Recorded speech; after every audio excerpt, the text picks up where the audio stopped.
चलिए नेक्स्ट प्रश्न जो 18वां है वो काफी इंपॉर्टेंट है, क्योंकि जो त्रिभुज की शीर्ष दे रखे हैं और त्रिभुज का क्षेत्रफल आपको पूछा है। देखिए दे रखा है कि यदि ए -5 7 बी -4 और 5 और सी 4 और 5 ये निर्देशांक दे रखे हैं शीर्ष के एक त्रिभुज की शीर्ष से। ठीक है, तो त्रिभुज ए बी सी का क्षेत्रफल ज्ञात कीजिए, ये आपको पूछा है। तो इसके लिए सिंपल सा एक सूत्र याद रखना पड़ेगा और उस सूत्र के माध्यम से आप इजीली त्रिभुज का क्षेत्रफल है वो निकाल सकते हैं।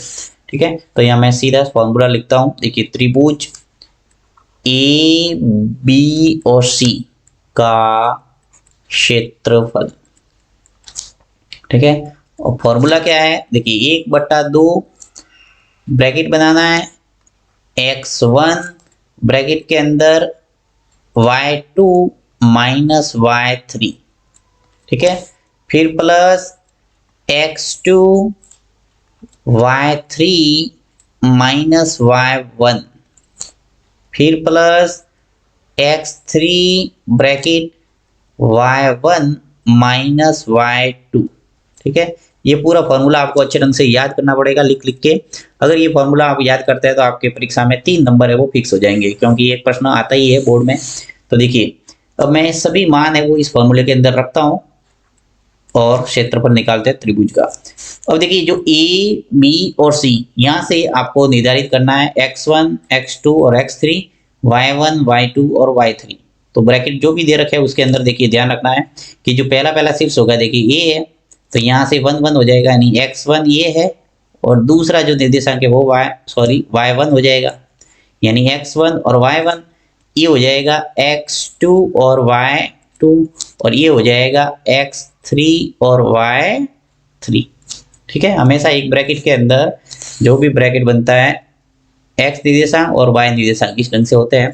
अब चूंकि यहाँ पे 3 निर्देशांक है इसलिए एक का 1 1, दूसरे का 2 2 और तीसरे का 3 3। ओके, ये काम हो गया। अब इजीली आप सूत्र के अंदर रख दो सभी मान और हल करो।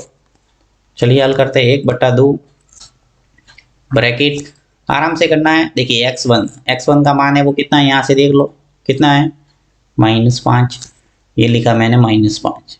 ठीक है, फिर ब्रैकेट लगा दो, ये ब्रैकेट लगा दिया।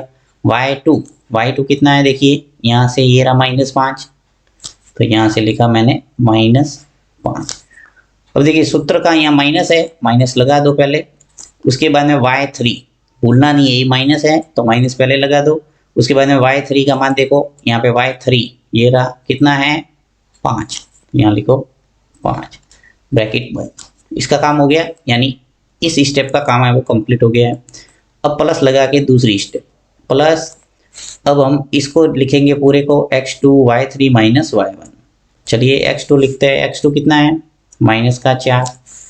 देखो अब यहाँ पे ये x2 है वो कितना लिखना है मुझे -4, और यहाँ सूत्र में क्या है प्लस, तो आपको ध्यान रखना है ये प्लस ना लिख के क्या करना है, यहाँ सीधा माइनस लिखना है। जब भी आपके ऐसे मान आते हैं सीधा ही आप माइनस कर देना, तो यहाँ मैंने माइनस कर दिया। ठीक है, और यहाँ ब्रैकेट लगाऊंगा और माइनस के बाद में x2 का मान लिखना है, तो x2 का मान कितना है हमारे पास -4, तो ये आ गया -4। तो यहाँ पे ध्यान रखना है कि जब भी x2 का मान या x1 का मान या x3 का मान आपको माइनस में मिले, सीधा माइनस वाला मान लिखना है। अब देखिए x2 का मान -4 लिख दिया मैंने। दूसरा bracket y3 minus y1, y3 है वो कितना है 5 है, ये 5 लिख दिया, माइनस y1 है वो कितना है यहाँ से 7, तो ये 7 आ गया ब्रैकेट बंद। फिर देखो वापस प्लस x3 लिखना है, तो x3 है वो कितना है प्लस का 4 है, तो प्लस का 4 आ जाएगा। अगर माइनस होता तो मैं -4 लिख देता। y1 माइनस y1 कितना है देखिए 7, तो ये आ जाएगा 7। फिर माइनस y2 का मान है वो -5 है। ठीक है, देखिए फॉर्मूले के अंदर भी माइनस है और आपके y2 का मान भी -5 आ रहा है। इसका मतलब क्या हुआ, माइनस माइनस हो जाएगा प्लस। तो इस बात का भी ध्यान रखना है, जब भी आगे माइनस वाला मान आता है तो आपको प्लस बनाना है। और y2 का मान कितना है 5, तो 5 लिख लो ब्रैकेट बंद। ठीक है, अब इसको सॉल्व करते हैं। 1/2 -5 ब्रैकेट के अंदर देखिए -5 है, -5 है यानी कि माइनस के 10 है। फिर माइनस के 4 लिखो, यहाँ देखो प्लस 5 में से माइनस के 7 गए, यानी 5 में से 7 गए तो क्या बचा -2 ब्रैकेट बंद। 4 7 और 5 मिलके कितने हो गए 12, ब्रैकेट बंद। करो आगे सरल। देखिए -5 का गुणा -10 से होगा तो प्लस के 50 आ जाएगा। -4 का गुणा -2 से होगा, अंदर तो क्या आ जाएगा प्लस का 8। फिर प्लस 4 का गुणा जब 12 से होगा तो कितने हो जाएंगे 48। ठीक है, अब इसको जोड़ दो। देखिए 50, 8 और 48 मिलके कितने हो गए, तो ये आ गए हमारे 106। अब 106 में 2 का भाग देंगे तो क्या आ जाएगा 53।